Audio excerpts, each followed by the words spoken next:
Bugun 20 yilda ham o'liklar chirimayapti dedi. Ko'milgan o'liklar chirish kerak. Lekin ochyapti, xuddi mumyolangandek turibdi. Sababi ular o'sha genetikasi o'zgartirilgan taomlar yillar davomida yegani uchun jismini ham genetikasi o'zgarib ketib qolgan. Odamlarning tushunchasi noto'g'ri.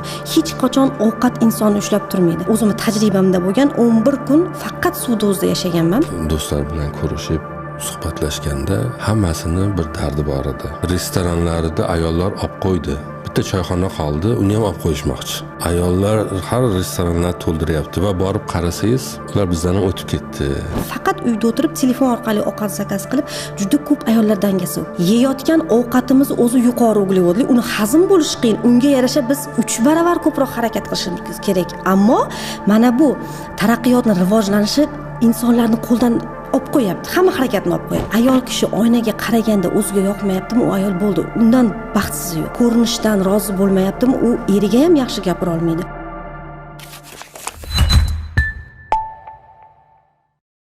Assalomu alaykum hurmatli do'stlar. Bugun bir ajoyib bir hikoya bilan suhbatimizni boshlaymiz. Andalusda ikkita ayol haqida mish-mish tarqaldi. Nima emish? Ular hech ovqatlanmasmish. Ovqatlansa ham goh-gohida taomlanarmish, ammo siz bizga o'xshab kundalik taomlarni yemasmish. Istagan paytlarida juda kam miqdorda taomlanadi va faqatgina suv bilan kifoya qiladi. Bunga podshoh ishonmadi va u ikkita ayolni topib kelishga buyurdi. Ikkita ayolni topib kelishdi va podshohning qarshisiga chiqardi. U ayollar boshqa ayollardan go'zalroq, xushbichimroq hamda aqlda, zakoda boshqalardan ustunroq holatda edi. Bunga podshoh ishonmadi va ayollarni bir qancha muddat, bir hafta, 10 kun bir xonaga qamab qo'yishga buyurdi. Qamab qo'yishdi, oradan vaqt o'tdi. Ayollarga tanovul qilish uchun hech narsa berilmadi suvdan boshqa.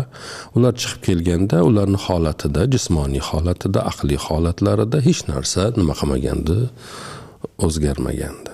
Va bu mavzuni tadqiq qilishni o'sha zamonning olimlariga topshirdi. Olimlar u mavzuni tadqiq qilarkan ikkita to'xtamga kelishdi. Taomlar ikki turda bo'ladi: sutli va go'shtli, nonli va qatiqli. Non va qatiq ustuvor bo'lgan dasturxonlar, mo'l-ko'l, ko'kalamzorlar bo'lgan yurtlarda, sut va go'sht ustuvor bo'lgan dasturxonlar, qirg'oqchilik, suv kam bo'lgan joylarda.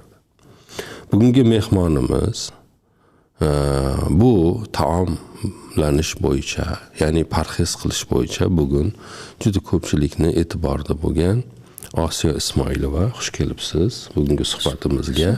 Avval mana shu yerdan boshlaylik. Bu qanday sodir bo'ldi? U ayollar tarixda bo'lgan, bu ma'lum aniq manbalarda yozilgan. Nima bo'ldi-da u ayollar taomlanmasdan hayotda qoldi? Buni ozgina ochiqlaylik, keyin mavzuga shu yo'ldan kirishni boshlaymiz. Marhamat. Endi hozir o'sha siz aytib bergan voqeani o'sha joyini tushunganimcha aytaman, chunki undan oldin bu ayollar bunaqa tartibda necha yildan beri, masalan, qancha paytdan beri qilayotganligi va u ayollardagi vazn masalasi qanaqa bo'lganini bilmadim.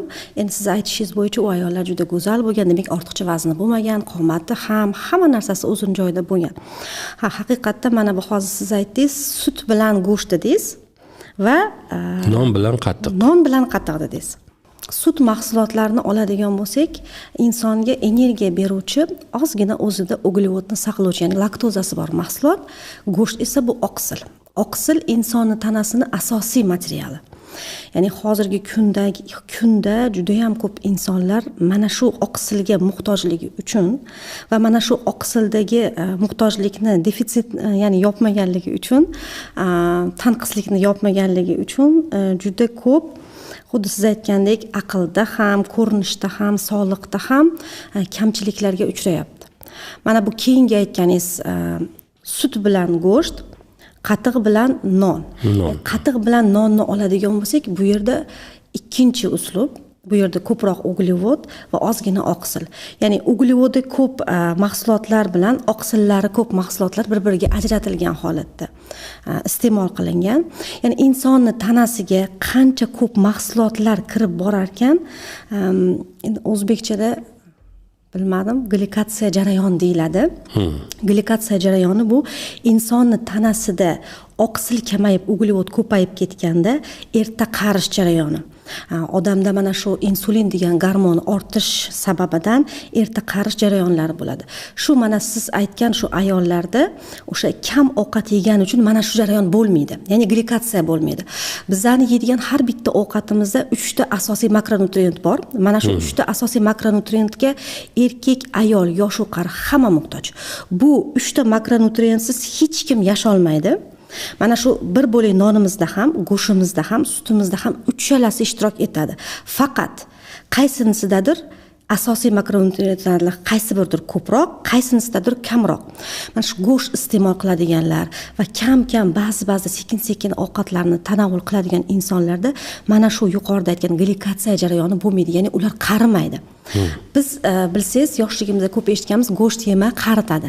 Mana shu narsa biroz noto'g'ri narsa. Chunki odam alayhissalom davriga qaytadigan bo'lsak, ular ko'proq go'shtli mahsulotlar yeyishgan. U paytda ovchilar, ya'ni erkaklar go'shtlar bilan yashashgan va ular hozirgi kundagi insonlarga qaraganda ham ko'rinish jihatidan, ham quvvat masalasida ancha bizdan ustunroq bo'lishgan. Demak, hozir mana shunday xulosa qilsak bo'ladimi?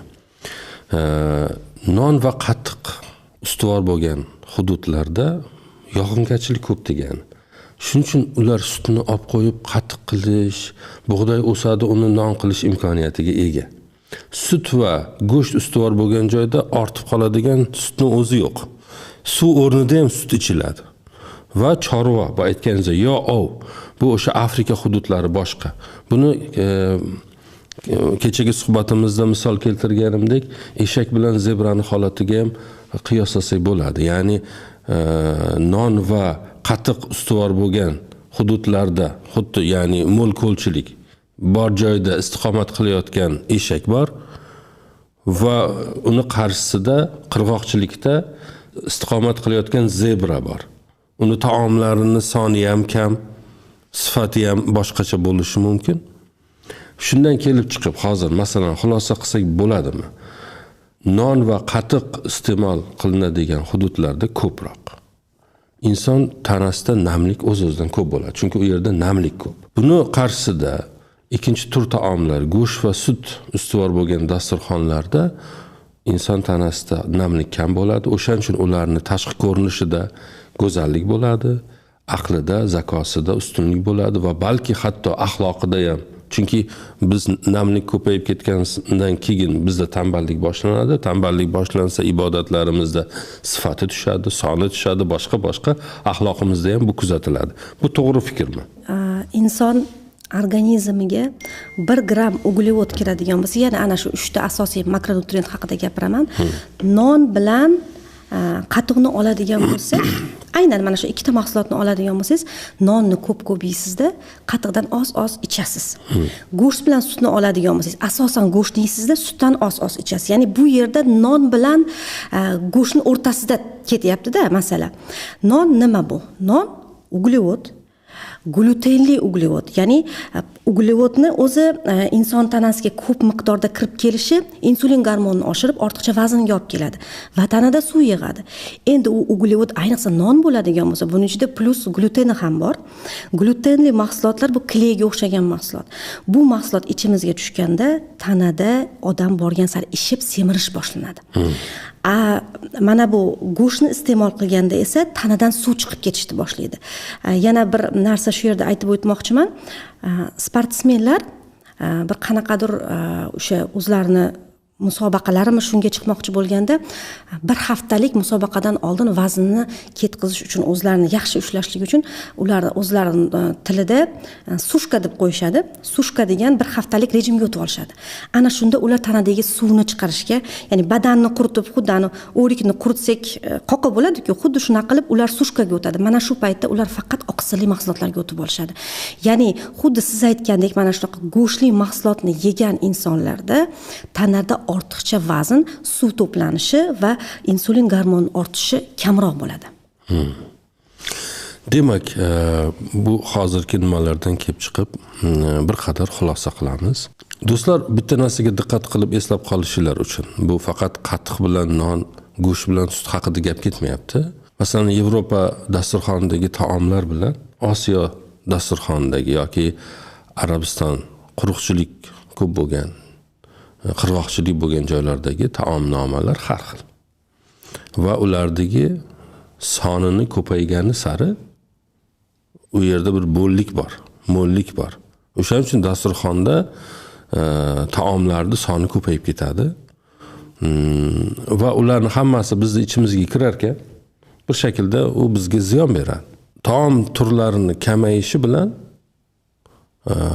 ular bir qadar, ya'ni qirg'oqchilik bo'lgan joylarda, suv kam bo'lgan joylarda o'z-o'zidan taomni turlari ham kam bo'ladi va o'z-o'zidan go'shtli mahsulotlar ko'p bo'ladi. Bu bir qadar bizni axloqimizga, jismimizga, ko'rinishimizga, tutumlarimizga, tarzlarimizga, hatto o'sha shiddatimizga, hayotda yashash shijoatimizga ham ta'sir qilar ekan. Mana shuning uchun bizni dinimiz, Robbimiz bizga ro'za tutishni tavsiya qiladi, buyuradi. Farz amal olarak, majburiy bir amal olarak bizni hayotimizga singdiradiki, biz o'zimiz istasak, istamasak, hech qursa majburiyatdan bu narsani amalga oshiraylik va sog'lom bo'laylik. Juda ko'pchilik istamaydi. Ochlik go'yo o'ldiradi degan bir nima bor-da. Ochlikdan o'ldim deydi, kishi gap bor bizda. Ibora ochdan o'ldim deydi.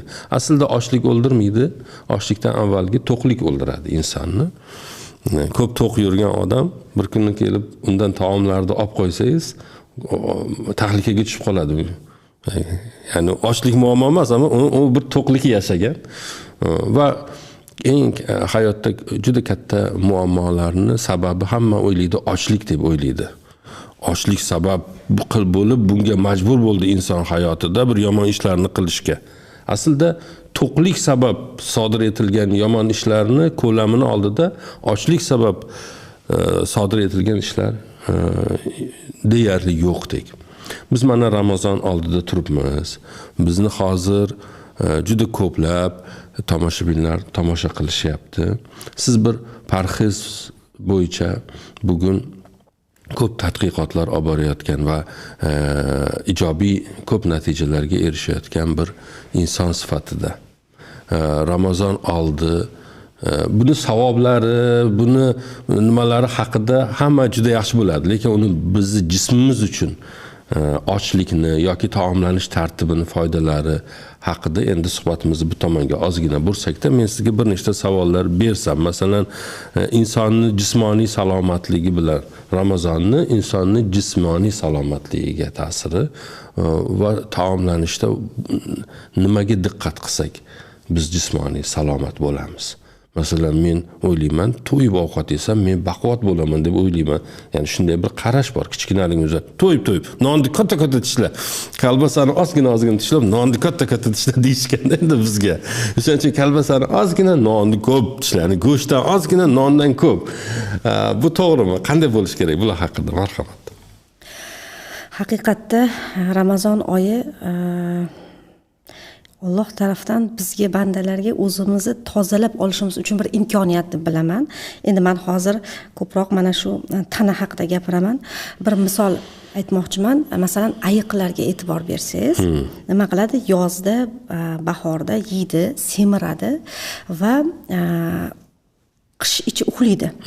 Mana shu yig'ib olgan zapaslari, shu issiq kunlarda yeb semirgan zapaslari uxlaganda ham insonga baribir energiya kerak, yashaydi chunki tirik jonzot.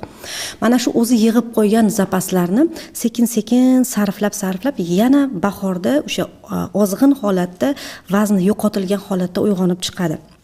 Inson ham shu, mana shu 11 oy biz mana marosimlarimiz juda ham ko'p, isrofgarchiliklarimiz ko'p, o'tirishlarimiz ko'p, ko'rishsak ham, xayrlashsak ham, xursand bo'lsak ham, xafa bo'lsak ham biz albatta dasturxon ustida nishonlaydigan xalqmiz. Albatta yaxshi yeyishimiz kerak. Hozirgi kunda ayniqsa stressga tushmagan, ya'ni tushkunlikka tushmagan inson yo'q. Har bitta inson mana shu o'zidagi tushkunlikni ovqat bilan to'ldirmoqchi bo'ladi. Shu sababdan bizdagi eng katta xatolardan biri Ramazon oyida ham hech bir qilinmagan xarajatlar, qopda unlar, qopda yog'lar, produktlar qilib Ramazon oyiga xuddi 11 yil 11 oy och yurganmiz-ku. 11 oy yemaganini bir oy deydi. Xuddi shunaqa. Mana shu yemagan narsalarigacha tayyorgarlik ko'rib, ayniqsa eng yomon tarafi iftorlik paytida ertalab saharlikni qiladi. Saharlikda bizda bitta odat bor. Juda ko'p oilalarda ekan, men bilib boraman, har kun osh damlashar ekan. Saharlikka osh damlab yeyishar ekan. Endi haqiqatda erkaklar baquvvat ovqat, osh yaxshi deb o'ylaydi. Aslida oshni asosiy qismi, ya'ni guruchni oladigan bo'lsak, guruch bu uglevod. Uglevod bu insonga suv to'playdigan, vazn katta qiladigan, jigarni yog' bostiradigan mahsulot. Dunyoda 4 ta mahsulotlar bor. Shirinliklar, xamirli mahsulotlar, kartoshka va guruch. Mana shu 4 talasi eng yuqori uglevodli inson, sog'lom yashamoqchi bo'lgan inson umuman o'zini ratsiondan olib tashlashi kerak bo'lgan 4 ta mahsulot hisoblanadi. Hattoki olimlarning tekshirishicha guruchdagi kraxmal kartoshkanikidan ham ko'p.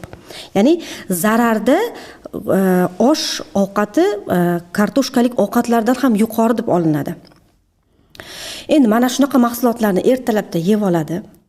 O'zi aslida inson uxlaganimizda bizni tanamizni yoshartiruvchi, ortiqcha yog'larimizni erituvchi, jigarimizni tozalovchi somatoterapin degan gormon bor.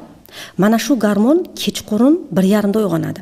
Bu gormon 1:30 da o'zini ishini bajarligi uchun 11 da inson uxlagan bo'lishi kerak. Ya'ni biz tabiiyki kechqurun uxlaymiz, ertalab turdi, tanamiz uyg'ondi. Nima sarfladik kechqurun? Somatoterapinni sarfladik. Somatoterapin bu oqsilli gormon. Ya'ni oqsil yesangizgina u gormon o'zini ishini bajara oladi. Tana oqsilga muhtoj uyg'onadi ertalabda. O'sha inson osh bilan, ya'ni ortiqcha energiya bilan qorin to'yg'azadi. Ya'ni o'sha oqsilni to'ldirmaydi. Masalan, go'shtli mahsulotlar, tuxum, sir, kolbasa, go'shtli kolbasalar emas, osh yeydi. Biz ko'proq nima yeymiz? Somsa yeymiz, osh yeymiz, norin yeymiz. Mana shunaqa xamirli mahsulotlar yeb defitsitni, ya'ni tanqislikni yopmaymizda, tanaga kerak bo'lmaydigan, bizani o'sha ozishimizga, tanamizni vaznini bir xil ushlab turishimizga xalaqit qiladigan mahsulotlarni yana yeb olamiz. Yeganimizdan keyin nima bo'ladi? Dangasalik, uyqu kelishlik. Ko'p insonlar obeddan keyin uyg'onishga harakat qiladi. Kunni bir qarindosh urug'larini ko'rishga, yo bir ishga, yo ibodatga emas, uxlab o'tkazishga, ya'ni o'sha iftorlikka yetib oladigan maqsadda ovqatlanadi. Mana shu narsa juda ham noto'g'ri. Odamlarning tushunchasi noto'g'ri. Hech qachon ovqat insonni ushlab turmaydi. Men o'zimni tajribamda bo'lgan 11 kun faqat suv dozida yashaganman. Faqat suv dozida. Mana shu ayollarni aytdingiz-ku. Xuddi shu ayollar qilgan ishni men o'zim ham qilganman. O'sha paytda eslayman, bahor payti edi. Rosa agarodlarga kartoshkalar, bolgarskiy, pomidor, bodring hammasini ekiladigan payt edi. Bitta o'zim qilganman shu ishlarni va 11 kun och yurgan paytimda qilganman. Hech qanaqa og'irlik menda bo'lmagan. Juda ham zo'r ham vaznam yo'qotganman. Shu yerda bir nima aytib ketay endi. Kelib qolganda aytib qo'yish kerak edi. Mana 11 kun och yurdim deyapsiz. Mana sog' sog'lom turibsiz oldimizda, alhamdulillah. Endi biz erkaklar bilan gaplashganda erkaklarda ham bir dard bor-da, uni ham aytishimiz kerak. Toshkentga yaqinda borib keldim. Do'stlar bilan ko'rishib, suhbatlashganda hammasini bir dardi bor edi. Dard shundan iborat. Ayollarimiz semirib ketyapti. Restoranlarda ayollar olib qo'ydi. Bitta choyxona qoldi, uni ham olib qo'yishmoqchi. Restoranda bizga joy qolmadi. Gapdan ayollar har restoranlarni to'ldiryapti va borib qarasangiz, ular bizdan ham o'tib ketdi. Lekin biz uni ko'rmaganmiz. Masalan, biz bolaligimizni men eslayman. Ayollarning shakli bugungi ayollarning shaklida emas edi. Va eng yomoni ayollar endi bu biroz hayosiz gapda eshitilmasin, bu haqiqatda endi tor kiyinganlarida uni berkitishni ham istashmayapti. Ya'ni u o'zi chiroyli holat emas, ya'ni uni ham berkitishni istashmayapti-da, tor kiyinishib. Bundan nolib, bundan nima qilib qoldi? O'shaning uchun bu suhbatlarni qilyapmizki, ikkita erkak o'tirib olib, ayollarni yomonlayapti demasin deb, mana oldimizga bu sohani eng bugun juda ko'p natijalarga erishayotgan va juda qisqa vaqtda, qisqa vaqtda siz biror bir nima uyushtiryapsizmi bu Ramazonga atab bu biror tadbir, bir mana shu ozish uchun biror nima deydi? Rejalar bormi? Ular haqida ham ozgina gapirsangiz, keyin men biroz suhbatimizni psixologik qismiga o'tmoqchi edim. O'zi har yili juda ham ko'pchilik insonlardan xatlar keladi. Ramazon oyida qiynalaman, og'irlikdan, mana shunaqa bizga ratsion tuz bering deydi. Har yili meni odatim Ramazon oyida marafon deymiz, hozirgi kunda marafonlar o'tkazamiz. Ramazon oyiga yana mo'ljalimiz bor. Xuddi shunaqa insonlarga saharlikni qanday taom bilan qilish, iftorlikni qanday taomlar bilan qorinni, ya'ni o'sha ochlikni suvsizlikdan chiqish, mana shunaqa narsalarni o'rgatib, darsliklar bilan albatta rejalarimiz bor. Xudo xohlasa, shuni harakat etamiz. Yaxshi. Diqqat qilinglar, faol bo'linglar do'stlar. Mana shunaqa taomlar bormi? Men qiziq bo'lgani uchun savol beryapman-da. Kayfiyatni yaxshilaydi-yu, shunaqa taomlar bor, kayfiyatni yomon qiladi. Ya'ni insonni xursand qiladigan taomlar bormi? Iste'mol qilsa yoki qanday taomlansa insonning kayfiyati yaxshi bo'lib yuradi-yu, yoki qanday taomlansa inson stressga tushib qoladi, kayfiyati yomon bo'ladi. Nima qilsangiz ham kayfiyat ko'tarilmaydi, o'ylaydi hayotim yomon deb. Vaholanki u butun holat uni taomlanishi yoki o'ziga bo'lgan diqqat e'tiboridangina iborat. Hayotida bir muammo yo'q-u, uni ruhiy holati u taomlar ta'sirida yomonlanishi mumkinmi yoki yaxshilashishi mumkinmi? Xuddi shunday taomlar bor. Juda to'g'ri savol berdingiz. Biza butun tanamizni boshqaruvchi gormonlar bor. Dopamin degan, serotonin degan ikkita gormon bor. Mana shu gormon xuddi men yuqorida aytganimdek 3 ta makronutrient bo'ladigan bo'lsa, bu oqsil, uglevod va yog'. Oqsil bilan va yog' bilan ishlaydigan gormonlar bor. Siz aytayotgandek insonga xursandchilik, bir narsaga intilish, hayotdan lazzatlanish gormonlari, ya'ni dopamin va serotonin gormoni bu oqsilli gormon. Oqsilli taomlar yeganingizda mana shu gormoningiz sekin-sekin ko'payib boraveradi. Yog'li gormonlar esa ayol va erkaklarni shunaqa jinsiy gormonlar. Ya'ni o'sha Alloh taolo oyatda ham kelgan, musulmonlarga hayvon yog'ini halol qilgani. Hayvon yog'i bu xolesterin hisoblanadi. Mana shu xolesterin bizni ichimizga tushganda jigarimiz bizga o'sha ummatni ko'payishi uchun, er-xotinning o'rtasida farzand bo'lishligi uchun eng kerakli gormonlarni jigarimiz bizga yuborib turadi. Endi mana shu aytganingiz inson kayfiyatsiz bo'lishi, nimadan kayfiyat bo'ladi inson? Birinchi o'rinda, ayniqsa hozir erkaklar ham hozir ayollardan qolishmayapti bu borada. Ayollarni oladigan bo'lsam, ayol kishi oynaga qaraganda o'ziga yoqmayaptimi, u ayol bo'ldi. Undan baxtsizi yo'q. Ya'ni o'zidan, ko'rinishdan rozi bo'lmayaptimi, u eriga ham yaxshi gapira olmaydi. Nimaga o'zi ayol kishi o'sha ko'rinishdan rozi bo'lmaydi? Ortiqcha vazn bor. Erkaklarga o'xshab kekiradi, qorni doim dam bo'ladi, ko'ynaklari sig'maydi, yuzlari qorayib ketgan, dog' tushishi, bular hammasi ana shu ayollarning yeyotgan ratsionidan deb bilaman. Hozirgi kunda texnologiya, ya'ni o'sha ovqatlanish sanoati rivojlanib ketganidan uzr, bu efirdan rost erkaklar xursand bo'ladigan bo'lardi-da. Bor ekansizlar-ku devoryapti hozir shekilli. Aha, davom eting. Uzr. Kelganda shunday bir kayfiyatni ko'tarib turibman-da. O'sha ikkita juda ham bir insonlarning hayotini hozirgi kunda kasal qilayotgan ikkita hamla desak. Bittasi sanoat, ovqatlanish industriyasi. Ikkinchisi taraqqiyotni rivojlanib ketishi. Oldingi ayollar ertalab turardi, hovlilarni supurardi, non yopardi, eri turguncha hamma ishni qilib bo'lgan bo'lardi. Hozir ayollar gilamini ham o'zi yuvmaydi.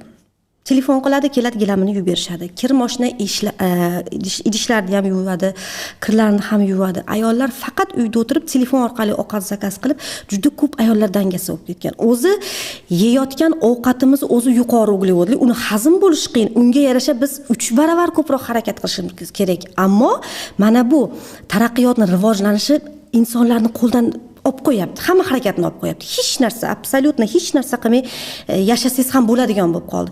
Telefon qilsangiz, ovqatni ham uyingizga olib kelib beryapti.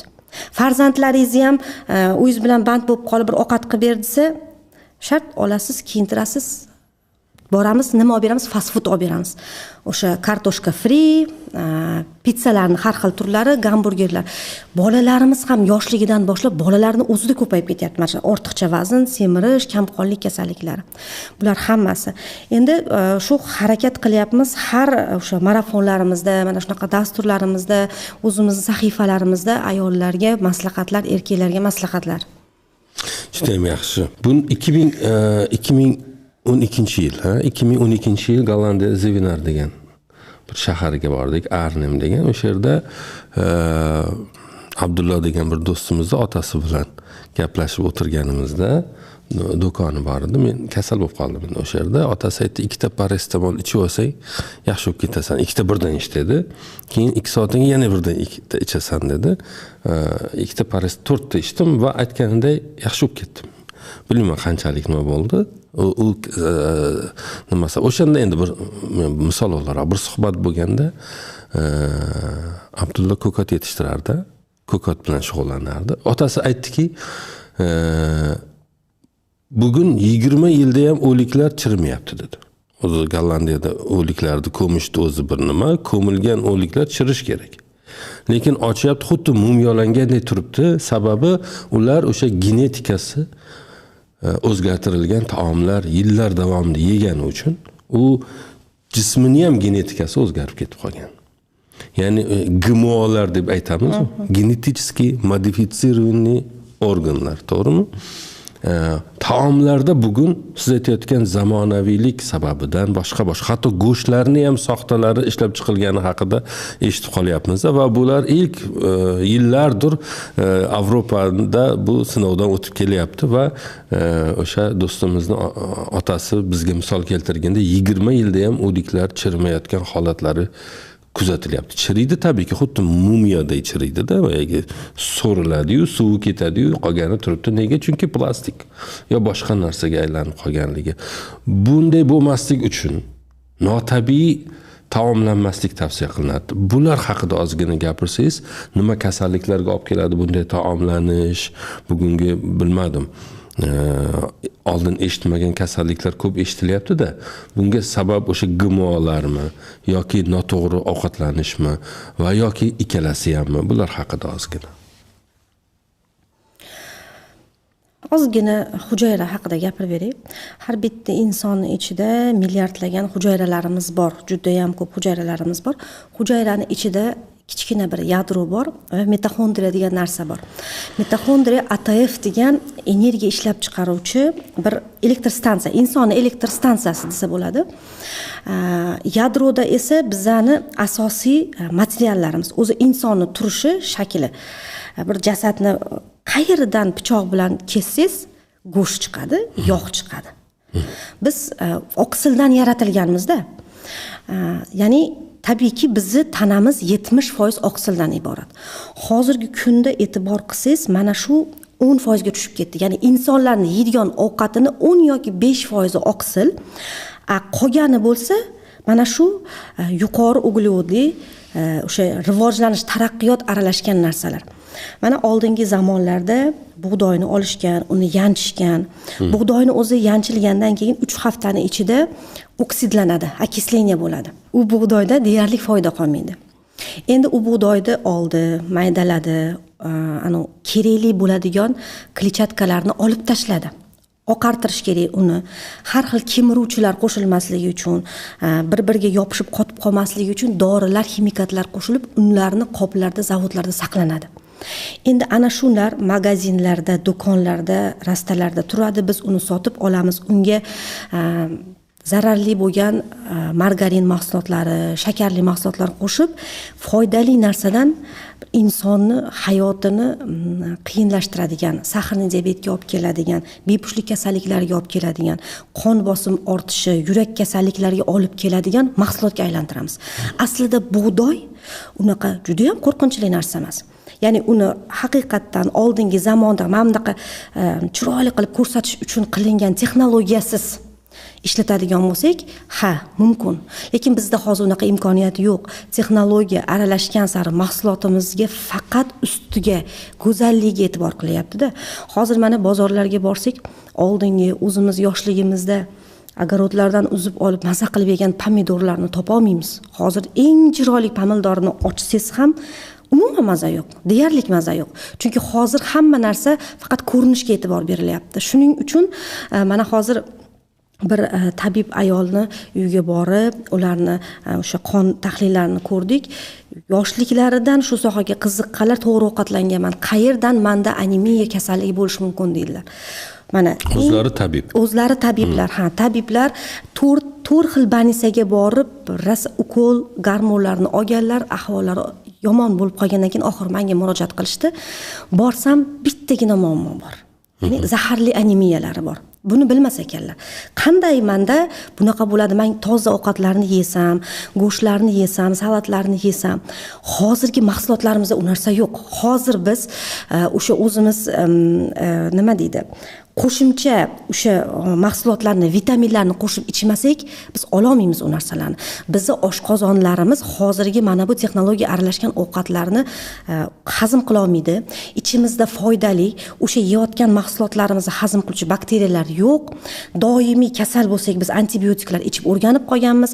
Ichak mikroflora buzilgan, ming foydali narsa yesangiz hazm bo'lmaydi. Men doimiy go'sht yeyman, doimiy uyimizda to'kinlik, sochilik deyshadi, lekin qon analiziga qarasangiz, xuddi oylab ovqat yemaydigan insonniki o'zi ishonmaydi hali qon tahliliga. Ya'ni bunaqa holatlar juda ham ko'p. Yeyotgan mahsulotlarimizda na vitamin, na mineral bor. Va bunga qo'shimcha yuqori uglevodli, xamirli mahsulotlarga juda ham haddimizdan oshgan tarzda yeyapmiz hozirgi kunda. Mana shu narsalar bizning hayotimizni sifatini, suvaklarni erta yemirilishi, 25-30 yoshlik ayollarda ko'ks artroz, osteoporoz, bunaqa kasalliklarni oldin 45-50 yoshdan keyin eshitardik. Oldin 40-50 yoshdan keyin odamlarda qandli diabet bo'lardi. Hozir har bitta xonadonga kiring, semirish bor, qandli diabet bor, yuqori qon bosimi bor, teri kasalliklari bor, suyak yemirilishi bor. O'zini tanasiga qarasangiz, ozg'ingina bo'lsa ham albatta jigar yog'i bosgan. Nimaga? Chunki noto'g'ri ovqatlanadi. 20 yoshlik erkaklarning analizini ko'rganda hayron qolaman. Testosteron bu erkak kishiga har taraflama quvvat beruvchi gormon. Tushib ketgan, xuddi 70 ga kirgan insonnikidaqa tushib ketgan. Deyarli 85% hozirgi yosh yigitlarda ular nimalarni iste'mol qilyapti? Energetiklar, fast foodlar, kechasi bilan o'tirishadi, kompyuterda o'tirishadi, ishlashadi, yeyishadi, kunduzi bilan inson harakat qilish kerak bo'lgan vaqtda ular uxlaydi. Ya'ni tabiatga teskari yashash bilan gormonlarda o'zgarish, hamma narsa shunaqa narsalar bo'lyapti. Bir ilmiy ish o'qigandim, u yerdan bir nechta misol keltirmoqchiman. Nimasini, xulosalarini aytmoqchiman. Ilmiy ishdan olingan xulosalar bu taomlanish va inson jismi haqidagi bir ilmiy ishida, uni axloqiga va jismiga ta'siri taomlanishdi. Bu mavzuda edi.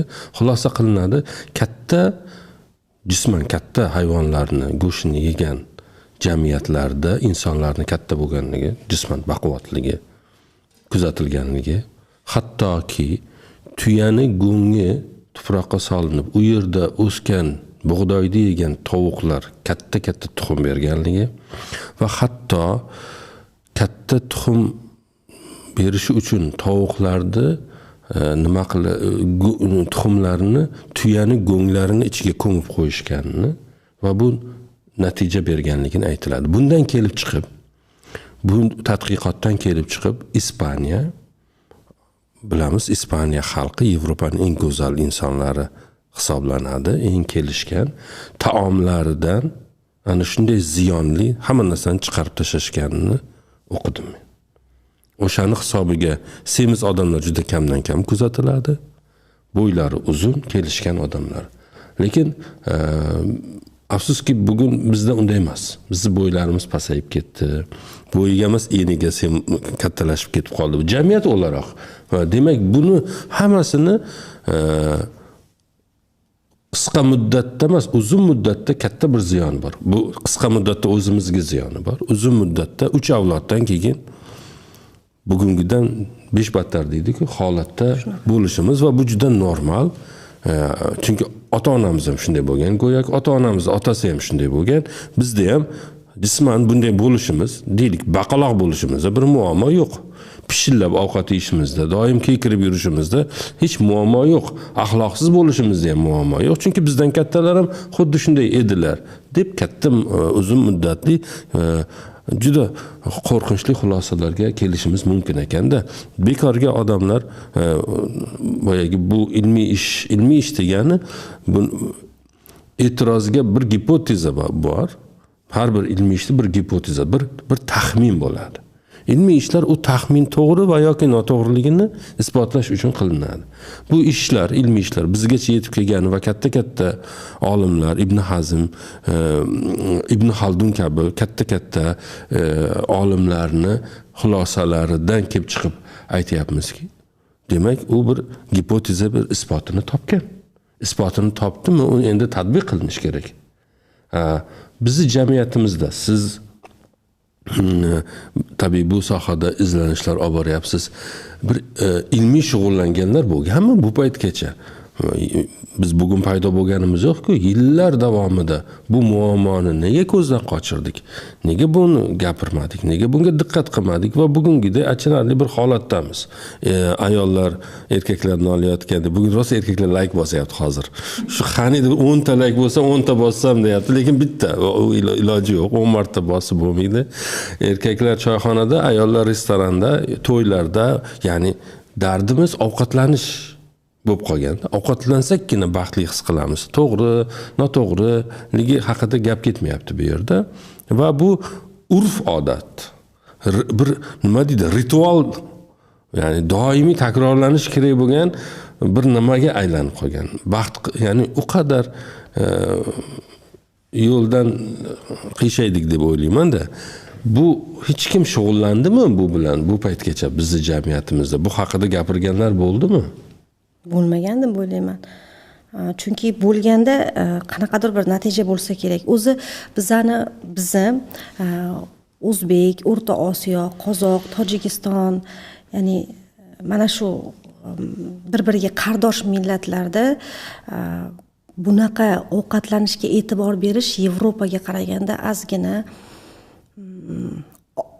nima deydi, orqaroqdamiz.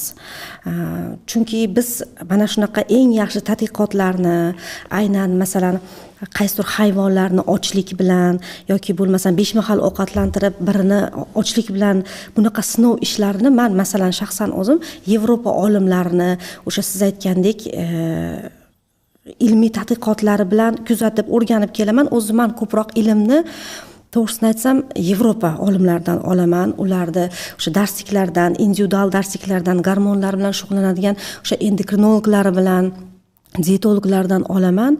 Lekin O'rta Osiyoda buni ustida bir izlanib, bir yangilik olib chiqib, dunyoga bundoq bir o'zini natijasini ko'rsatgan odamni to'g'risi bilmayman. Agar biz yaxshi tomonga o'zgarishni istasak, uni har bir nuqtasida o'zgarishimiz kerak bo'ladi. Agar bizni ibodatimizda, axloqimizda, turmush tarzimizda, shijoatimizda taomni o'rni bu qadar muhim ekan, taomlanishni, tarzimizni o'rni bu qadar muhim ekan, albatta bunga ham boshqa narsalardan hech kam bo'lmagan holatda diqqat qilishimiz kerak deb o'ylayman va bu kabi suhbatlar siz kabi parhez haqida izlanishlar olib borayotganlar bunga diqqat qilishadi. Xalqimiz ham bu eng og'riqli nuqtasi ekanligini insonlar o'zi biladi deb o'ylayman. Bilgani uchun bu qadar ko'p qiziqish bor bu mavzularga. Bu yaxshi, tuzalishga bo'lgan istak bu juda ham eng go'zal istak. Har doim har qanday tuzalish bir yo'ldan chiqish bilan bo'ladi. Yo'ldan chiqish aslida tuzalishga tashlangan birinchi qadamdir. Agar yo'ldan chiqmasa edi, unday istakni o'zi bo'lmasdi. Ya'ni ozishga bo'lgan ehtiyoj semiz odamlarda bo'ladi. Boshqa ozg'in odamlarda bo'lmasligi mumkin. Lekin mana shu yerda bitta nima, ozg'in degani bu salomat deganimi har doim? Yo'q. Bu haqida ham ozgina aytib bering. Ba'zida kelishadi ayollar, erkaklar. Men deydi, suv ichsam ham semiraman. Yonimdagi do'stim dasturxonda nima bo'lsa hammasini paqqos tushiradi. Shunaqangi ichim hali hasad ham qilib ketadi-da. Bu yeydi-yu qayoqqa ketadi? Menda hech narsa bo'lmaydi dedi. Keyin men aytaman, ko'nglingiz xotirjam bo'lsin. Ya'ni zararli mahsulot ozg'in insonga ham, vazni katta insonga ham birdek zarar beradi. Ko'p holatlarda qon tahlillarini ko'rganimda, mana shu ozg'in insonlarning qon tahlili ana shu vazni katta insonlarnikidan ham yomonroq chiqadi. Chunki sizda noto'g'ri ovqatlanish sababidan ortiqcha vazn bormi, sizga bu signal bo'lib kelyapti taningiz tarafdan. Ya'ni bor, mutaxassisga bor, o'zingni ko'rsat. Ozg'in odamga bu narsa kelmaydi. Ozg'in o'zini hammadan yaxshiman, men hamma narsani hazm qilaveraman deydi, lekin oxiriga kelganda ana shunday ozg'in insonlarning juda ko'pini jigarida sirrozi borligi, rak kasalliklari borligi, ya'ni qo'rqinchli kasalliklar bora paydo bo'lganini men o'zim shaxsan o'zimni mijozlarimda ko'rganman. Bu bilan ozg'in insonlar to'ppa-to'g'ri yashayapti, ular nima yesa yeyveradi, doimiy shunaqa yesin degani emas. Inson ozg'inmi, vazni kattami, baribir to'g'ri ovqatlanishga e'tibor berish kerak. Shu yerda bir narsani hamma uchun gapirmoqchiman. Meni istagim, tilagim, mana bilasizlar, Yevropa mamlakatlarida har bitta oilani o'zini dietologi bo'ladi-da. Ular maslahatlashadi, farzandlari uchun, o'zlari uchun ovqatlanish nimalarini, dasturlarini tuzib beradi. Bizda bo'lsa ziyoli qatlamlarda balkim bordir, ammo ommadan xalq bunaqa narsani tushunmaydi. Meni xohishim shu bo'lardiki, balkim kimlargadir bu yetib borar, har bitta oilaviy poliklinikalarda albatta xonalar ajratilsin. Aynan parhez bilan shug'ullanadigan dietologlar uchun. Dietologlarni o'qitadigan kollejlar, universitetlar bo'lsin. Chunki ham bitta kasallikni boshi noto'g'ri ovqatlanishga qarab kelyapti.